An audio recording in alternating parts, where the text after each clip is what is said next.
والصلاة والسلام على سيد الأنبياء والمرسلين وعلى آله الطيبين الطاهرين وأصحابه وأولياء أمته أجمعين. أما بعد فأعوذ بالله من الشيطان الرجيم. بسم الله الرحمن الرحيم. فاستقم كما أمرت معك ولا تطغوا إنه بما تعملون بصير. صدق الله العظيم. مولاي صل وسلم دائما أبدا على حبيبك خير الخلق كلهم.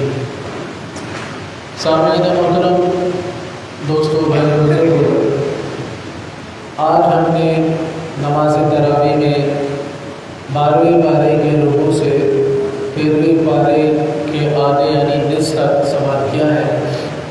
اللہ تعالی ہمیں قرآن کریم کی محبت عطا فرمائے.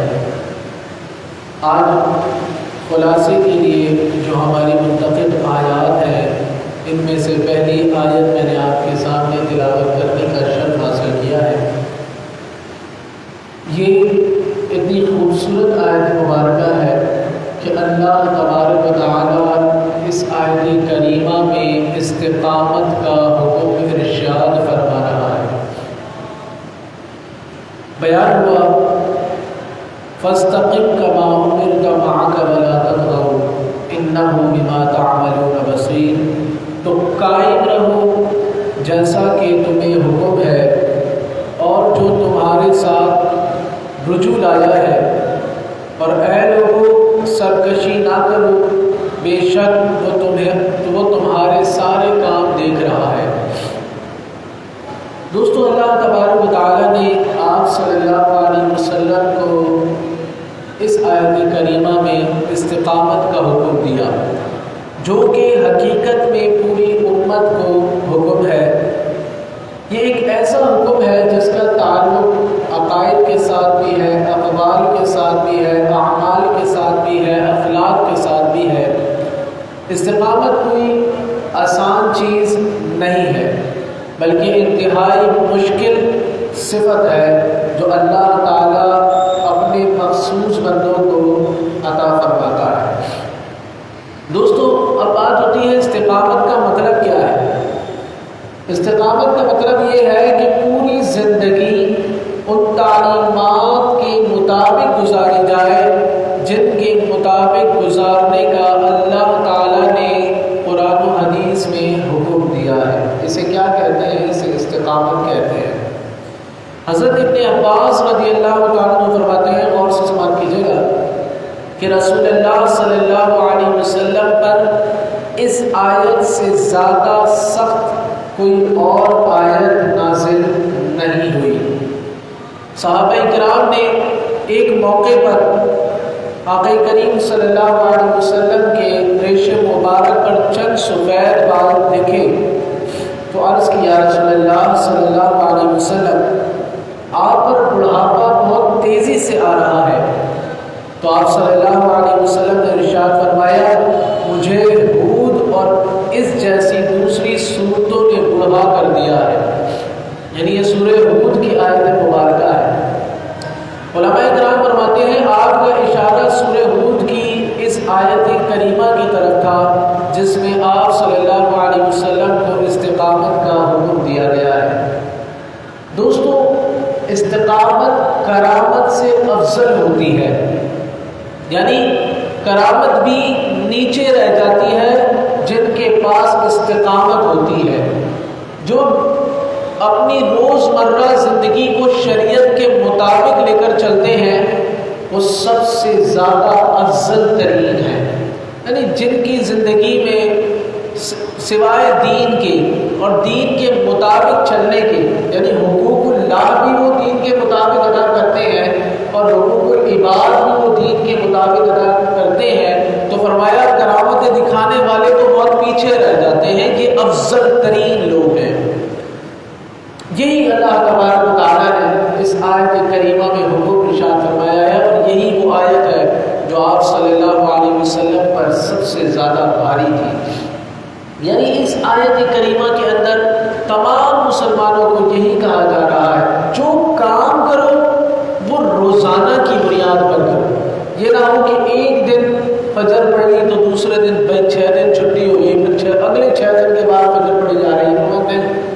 استقامت کے ساتھ، صدقہ کرتے ہو تو استقامت کے ساتھ، اللہ کی راہ میں خرچ کرتے ہو تو استقامت کے ساتھ، جو بھی نیک کام کرتے ہو، جو بھی اللہ کو راضی کرنے کے لیے کام کرتے ہو تو وہ استقامت کے ساتھ کرو۔ جب بندہ استقامت کے ساتھ کوئی کام کرتا ہے تو پھر اسے فوائد حاصل ہوتے ہیں، پھر وہ بلندیوں کی طرف نکلتا چلا جاتا ہے۔ تو اللہ تبارک و تعالی ہمیں استقامت کی توفیق نصیب فرمائے۔ آگے چلتے ہیں تو اللہ کے عذاب آنے کی وجہ کیا ہے؟ قرآن مجید یہ بیان کر رہا ہے کہ اللہ کا عذاب کیوں آتا ہے اور کس وقت آتا ہے۔ تو قرآن نے اعلان کیا فَلَوْلَا كَانَ مِنَ الْقُرُونِ مِنْ قَبْلِكُمْ أُولُو بَقِيَّةٍ يَنْهَوْنَ عَنِ الْفَسَادِ فِي الْأَرْضِ إِلَّا قَلِيلًا مِّمَّنْ أَنْجَيْنَا مِنْهُمْ، تو کیوں نہ ہوئے تم سے اگلی قوموں میں ایسے جن میں بھلائی کا کچھ حصہ لگا رہتا ہو کہ زمین میں فساد سے وہ لوگ روکتے ہوں، اور ان میں تھوڑے تھے لیکن جو تھے انہوں نے نجات پائی۔ وَاتَّبَعَ الَّذِينَ ظَلَمُوا مَا أُتْرِفُوا فِيهِ وَكَانُوا مُجْرِمِينَ، اور ظالم اس عیش کے پیچھے پڑے رہے کہ انہیں جو اللہ نے دیا تھا اور وہ اسی عیش میں رہے تو وہ گناہ گار تھے۔ یعنی اس آیت کریمہ میں اگر آپ غور کریں دوستوں تو دو باتوں کا اللہ تبارک و تعالیٰ حکم دے رہا ہے کہ اس قوم میں دو لوگ ہوں گے تو عذاب کبھی نہیں آئے گا، اور اگر وہ دو لوگ ختم ہو گئے تو یہ قوم بھی عذاب میں مبتلا ہو جائے گی۔ وہ لوگ کون ہیں؟ تو گویا پہلی بات ہم سماعت کرتے ہیں۔ فرمایا پہلی خرابی یہ ہے کہ ایسے درد مندانہ اور ہوش مند لوگ نہیں رہتے جو انہیں فتنہ و فساد سے منع کرتے ہیں۔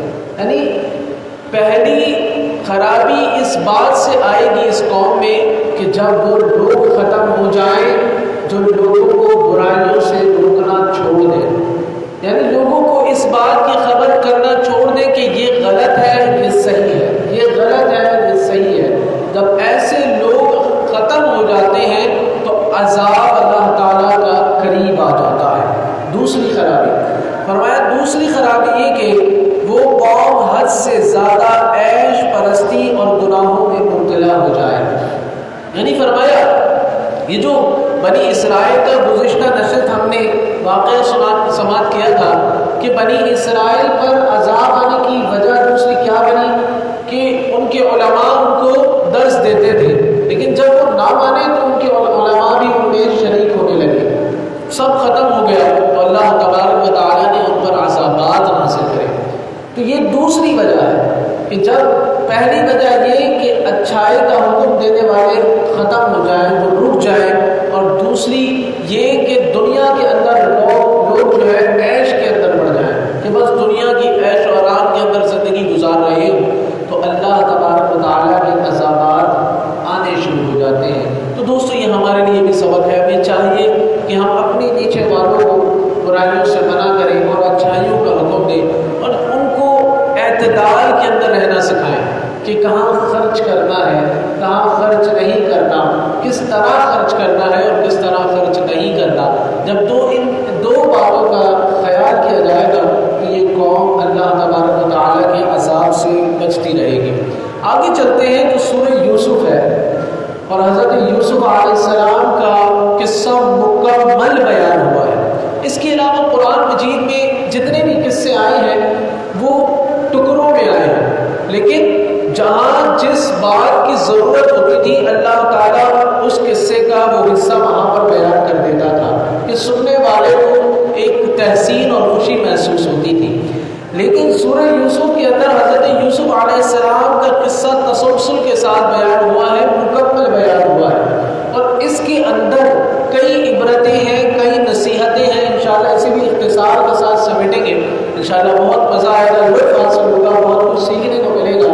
تو اس قصے کے اندر بہت ساری عبرتیں ہیں اور بہت ساری نصیحتیں ہیں، سیکھنے کے لیے بہت ساری باتیں ہیں، اور قرآن مجید نے اسے احسن القصص قرار دیا ہے، یعنی سب سے بہترین قصہ قرآن مجید نے یہ کہا ہے. حضرت یوسف علیہ السلام کا قصہ سب سے بہترین، یعنی جسے قرآن بہترین کر دے کہہ دے تو وہ ہمارے لیے بہت زیادہ فائدہ مند اور بہت زیادہ ہمیں تحسین پہنچاتا ہے. تو اسے سماعت کرتے ہیں.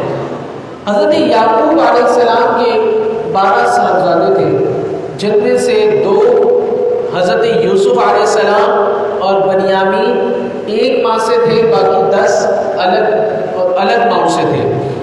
حضرت یعقوب علیہ السلام نے جو شادیاں کی تھیں ان میں سے ایک ماں سے حضرت یوسف علیہ السلام اور بنیامین تھے اور باقی سے 10 تھے. حضرت یوسف علیہ السلام سے حضرت یعقوب علیہ السلام بے پناہ محبت کرتے تھے. اس کی وجہ یہ تھی کہ اللہ تبارک و تعالیٰ نے حضرت یوسف علیہ السلام کو نبوت دینی تھی اللہ تعالیٰ نے، اور دوسری یہ کہ آپ کی والدہ چھوٹی عمر میں ہی گزر گئی تھی. تو حضرت یعقوب علیہ السلام ان دونوں صاحبزادوں سے بہت زیادہ محبت کرتے تھے، حضرت یوسف علیہ السلام اور بنیامین سے. یہ چھوٹے تھے اور والدہ چلی گئی تھی تو اسی وجہ سے. اور جب یہ محبت دیگر بھائی دیکھتے تھے تو وہ حسد کے اندر مبتلا ہو جاتے تھے. وہ کسی نہ کسی طریقے سے ان دونوں کو نقصان پہنچانے کی کوشش کرتے تھے. لہٰذا حضرت یوسف علیہ السلام کی عمر 7 سال ہوئی تو آپ نے خواب دیکھا کہ آپ کو 11 ستارے اور 1 چاند اور سورج آپ کو سجدہ کر رہے ہیں. آپ نے یہ خواب اپنے والد محترم حضرت یعقوب علیہ السلام کو بیان کیا تو حضرت یعقوب علیہ السلام نے فرمایا بیٹا یہ خواب کسی کو بتانا نہیں، اگر تمہارے بھائیوں میں سے کسی نے سن لیا تو ان کا حسد بڑھ جائے گا اور وہ تم کو نقصان پہنچانے کی کوشش کریں گے. لہٰذا یہ بات ہو رہی تھی کہ ایک بھائی نے سن لیا، اس نے سنا تو سارے بھائیوں کو جا کر بتایا اور سب نے پلاننگ بنائی کہ کیوں نہ حضرت یوسف علیہ السلام کو جنگل لے جا کر کنویں میں پھینک دیا جائے، جس سے یہ ہوگا ہماری جان چھوٹے گی اور ہمارے بابا جان کی توجہ ہماری طرف آ جائے گی. پلاننگ ہوئی. حضرت یوسف علیہ السلام کو دوسرے دن وہ آئے اور کہنے لگے حضرت یعقوب علیہ السلام سے کہ ابا جان بھائی کو ہمارے ساتھ بھیج دیں، لہٰذا ہم جنگل میں سیر و تفریح کے لیے جا رہے ہیں، بکریاں گھمانے کے لیے جا رہے ہیں. حضرت یعقوب علیہ السلام نے بہت منع کیا، کہا جنگل میں بھیڑیے نے اگر یوسف علیہ السلام کو پکڑ لیا تو تم کیا کرو گے؟ کیونکہ جانتے تھے حضرت یعقوب علیہ السلام نبی ہیں کہ آگے کیا بہانہ ہونے والا ہے. بھائیوں نے بہت اصرار کیا، آپ نے اجازت دے دی. جب تک حضرت یعقوب علیہ السلام کی نگاہوں میں رہے تو وہ حضرت یوسف علیہ السلام کو اپنے کندھے میں لے کر جا رہے تھے، اور جیسے ہی نگاہوں سے اوجھل ہوئے حضرت یعقوب علیہ السلام کے 2 بھائیوں نے انہیں راستے میں مارنا شروع کر دیا. حضرت یوسف علیہ السلام کو بہت مارا، یہاں تک کہ آپ کا کرتا اتارا اور آپ کے ہاتھ پیر باندھ کر آپ کو کنویں کے اندر پھینکنے کی کوشش کی.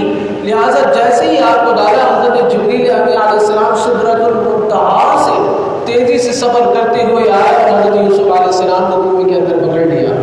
کنویں کے اندر آپ کو ایک پتھر پر بٹھایا. حضرت یوسف علیہ السلام کی گلے میں ایک تعویذ تھا، جو کھولا جاتا تو وہ کرتا بن جاتا اور جسے فولڈ کیا جاتا تو وہ تعویذ بن جاتا تھا، جو حضرت یعقوب علیہ السلام نے آپ کو پہنایا تھا. لہٰذا وہ کرتا حضرت جبریل امی نے آپ کے سینے سے اتارا تو وہ کرتا آپ کو پہنایا گیا، اور جس کی وجہ سے پورا کنواں روشن ہو گیا. اور اس کنویں کا پانی کھارا تھا. حضرت یوسف علیہ السلام اس کنویں میں گئے تو آپ کی نسبت سے اس کنویں کا پانی میٹھا ہو گیا. لہٰذا بھائیوں نے دیکھا کہ یوسف علیہ السلام تو حیات ہیں تو انہیں بڑی جلن سی ہوئی کہ دیکھتے ہیں ان کو کون نکالتا ہے. چند دن 3 دن کے بعد ایک قافلہ مصر کی طرف روانہ ہو رہا تھا، تو اس قافلے کو پانی چاہیے تھا. وہ کنویں میں پانی ڈالنے کے لیے انہوں نے ڈول ڈالا تو اس میں حضرت یوسف علیہ السلام بھی باہر تشریف لے آئے. انہوں نے دیکھا اتنا خوبصورت بچہ، لہٰذا انہوں نے اس حضرت یوسف علیہ السلام کو اپنے ساتھ پکڑ لیا. بھائیوں نے دیکھا کہ کوئی لے کر جا رہا ہے حضرت یوسف علیہ السلام کو، تو کہا یہ ہمارا بھاگا ہوا غلام ہے، لہٰذا کسی کام کا نہیں ہے، اس سے آپ ہم سے سستے داموں میں یعنی 20 درہم میں خرید لیں. حضرت یوسف علیہ السلام کو انہوں نے بیچ دیا. وہاں پر حضرت یوسف علیہ السلام خاموش رہے کہ بھائیوں کی تکلیفات ویسے ہی بہت تھیں، آپ خاموش رہے اور ان کے ساتھ چل دیے.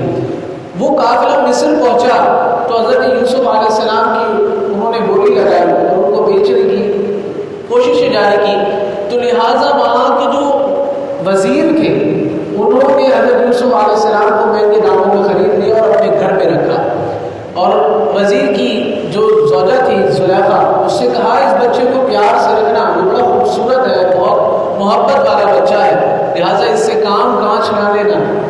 حضرت یوسف علیہ السلام کہ یہاں پر تو آپ مصر کے اندر آ گئے، وہاں پر جب بھائی حضرت یعقوب علیہ السلام کی طرف لوٹے تو انہوں نے کہا کہ ابا کو کیا جواب دینا ہے، لہٰذا کرتے میں انہوں نے بکری کا خون لگایا اور حضرت یعقوب علیہ السلام کے پاس جا کر رونے لگے۔ حضرت یعقوب علیہ السلام نے پوچھا کہ کہاں ہے میرا بچہ یوسف، تو کہنے لگے کہ ابا جان حضرت یوسف علیہ السلام کو تو بھیڑیا کھا گیا، ہم کھیل رہے تھے وہ پیچھے رہ گئے تو بھیڑیے نے ان کو کھا لیا۔ حضرت یعقوب علیہ السلام رونے لگے اور کرتا مبارک دیکھا تو صرف خون لگا تھا اور کرتا بالکل صحیح سلامت تھا۔ حضرت یعقوب علیہ السلام نے فرمایا کیا سمجھدار بھیڑیا تھا، پہلے میرے بچے کا کرتا اتارا اور پھر اسے کھایا۔ لہٰذا حضرت یعقوب علیہ السلام جانتے تھے نبوت کے معاملات تھے، آگے جو سفر کرنا تھا وہ بھی آپ کی نظروں میں تھا، لہٰذا آپ جدائی میں بہت روئے اور آپ نے یہ الفاظ کہہ کر صبر کیا۔ یہاں پر حضرت یوسف علیہ السلام کی عمر 20 سال ہوئی تو آپ کی خوبصورتی کا عالم نہ تھا، تو وہاں پر جو عزیز مصر کی بیوی زلیخا تھی وہ آپ پر فریفتہ ہو گئی اور اس نے آپ کو گناہ کی دعوت دی۔ حضرت یوسف علیہ السلام نے منع کیا اور آپ بھاگے وہاں سے، تو پیچھے سے زلیخا نے آپ کا کپڑا پکڑا جس سے آپ کا کرتا پیچھے سے پھٹ گیا۔ وہ آپ کا بھاگنا تھا کہ وہاں پر مصر کا جو وزیر تھا وہ بھی آیا، اس نے کہا یہ کیا ہو رہا ہے، تو زلیخا ڈر گئی، اس نے کہا کہ یوسف علیہ السلام مجھے برائی کی طرف بلا رہے تھے۔ حضرت یوسف علیہ السلام نے کہا کہ میں سچ بولتا ہوں، سچ کے سوا کچھ نہیں بولتا، کہ یہ مجھے برائی کی دعوت دے رہی تھی، تمہارا یہاں پر 4 ماہ کا بچہ لیتا ہے، تم اس سے پوچھو یہ جواب دے گا۔ یہ نبوت کی زبان تھی کہ 4 ماہ کا بچہ بول اٹھا اور اس نے کہا اگر حضرت یوسف علیہ السلام کا کرتا آگے سے پھٹا ہے تو یہ قصوروار ہے، اور اگر ان کا پیچھے سے پھٹا ہے تو زلیخا قصوروار ہے۔ تو پیچھے سے پھٹا تھا تو زلیخا قصوروار تھی۔ وزیر نے اس بات کو دبایا اور زلیخا کو بہت سمجھایا لیکن یہ بات پھیل گئی، زلیخا کی دوستوں تک گئی تو زلیخا کی دوستوں نے اسے برا بھلا کہنا شروع کر دیا، تو زلیخا نے ان سب عورتوں کی گھر میں دعوت رکھی اور سب کے ہاتھ میں پھل دے دیا اور چھری پکڑا دی، اور وہاں سے حضرت یوسف علیہ السلام کو نکلنے کا حکم دیا۔ حضرت یوسف علیہ السلام جب وہاں سے نکلے تو ان عورتوں کی نگاہ حضرت یوسف علیہ السلام پر پڑی تو انہوں نے پھل کاٹتے اپنے ہاتھ کاٹنے میں اثر نہ ہوا، یعنی وہ خوبصورت چہرہ تھا۔ اسی بات کو دیکھ کر حضرت عائشہ صدیقہ رضی اللہ تعالیٰ عنہ کی روایت ہے کہ یہ تو حسن یوسف تھا، اگر کوئی آقا کریم صلی اللہ علیہ وسلم کا حسن دیکھ لیتا تھا تو اپنی گردن کٹوانے کے لیے تیار ہو جاتا تھا، تو یہ کائنات کے والی آقا کریم صلی اللہ علیہ وسلم کا حسن تھا، تو انہیں ان عورتوں کو پتہ بھی نہ چلا اور انہوں نے اپنے ہاتھ کاٹ دیے۔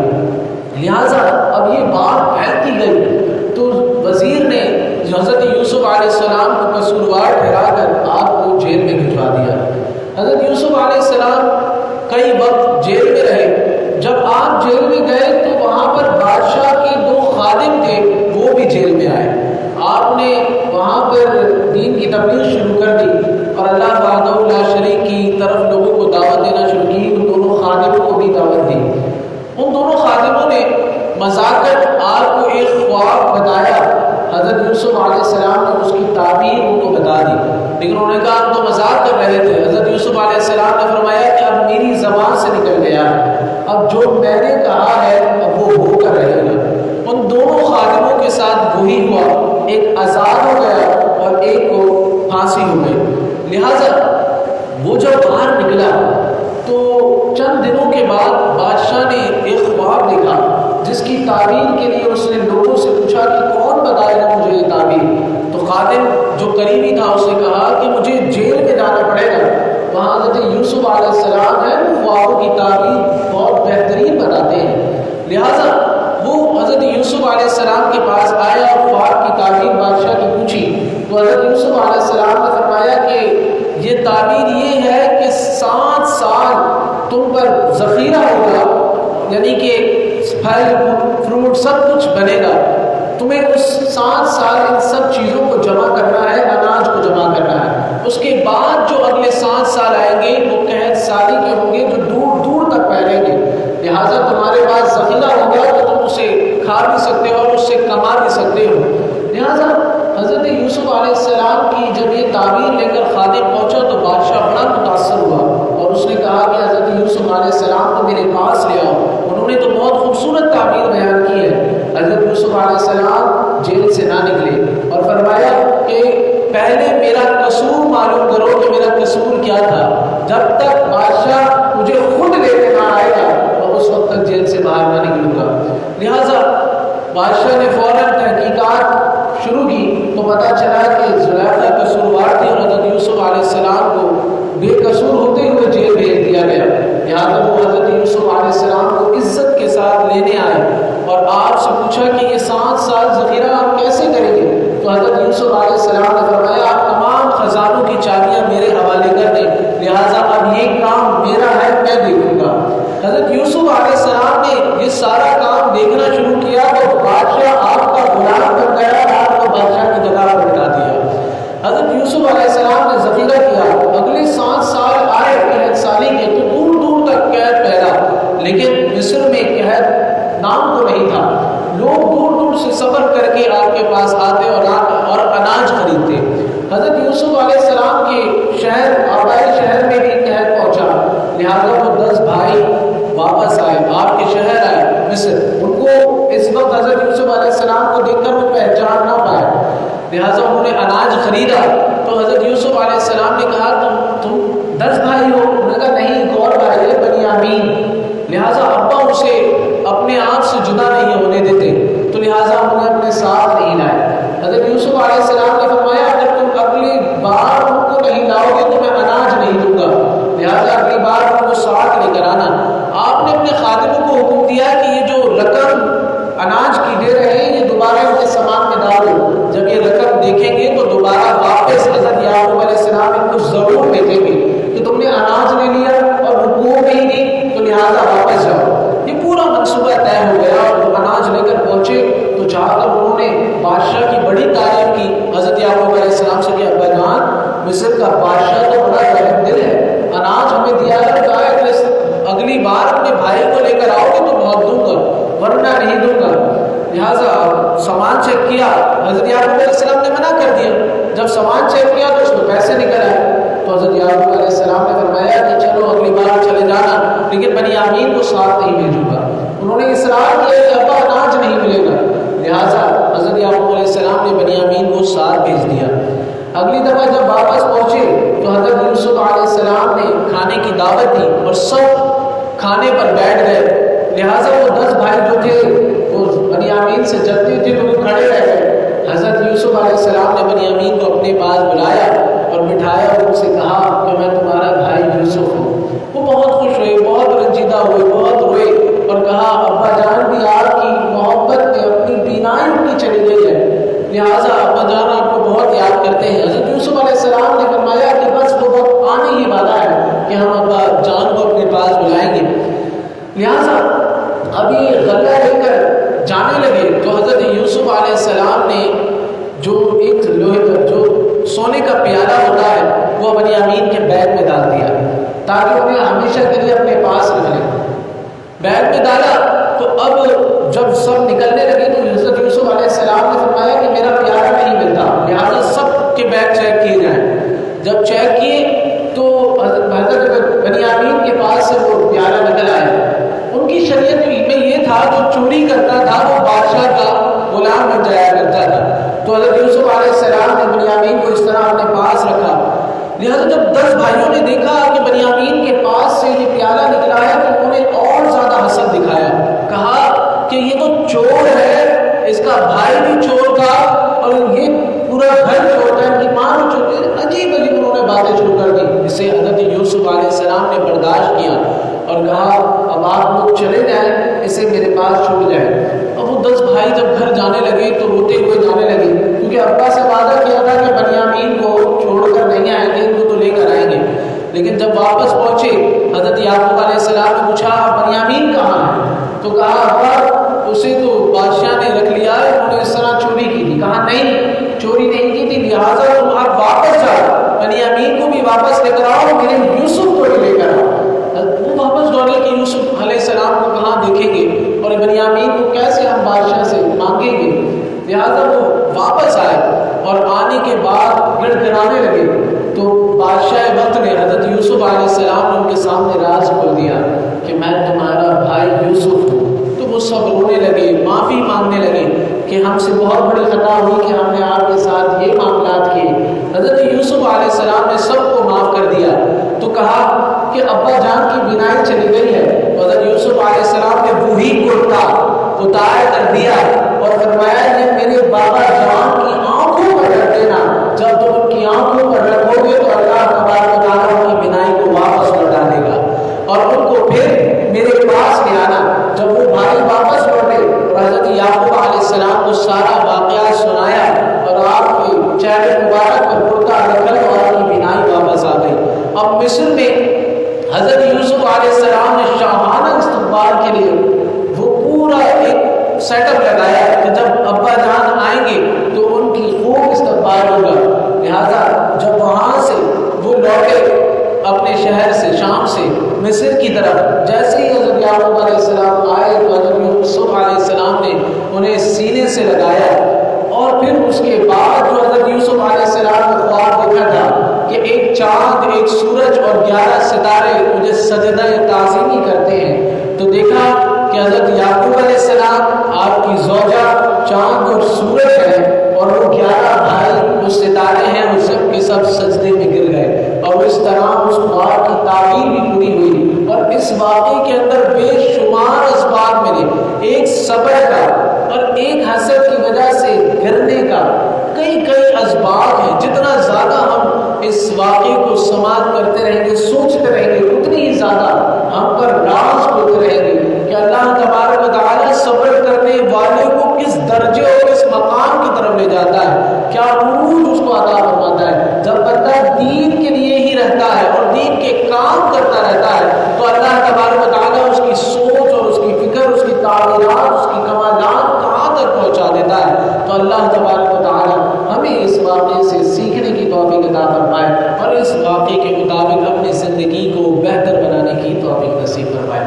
الحمدللہ رب العالمین، والصلاة والسلام علی سید الانبیاء والمرسلین وعلى آلہ واصحابہ اجمعین۔ اللہم ربنا آتنا فی الدنیا حسنۃ وفی الآخرۃ حسنۃ وقنا عذاب النار۔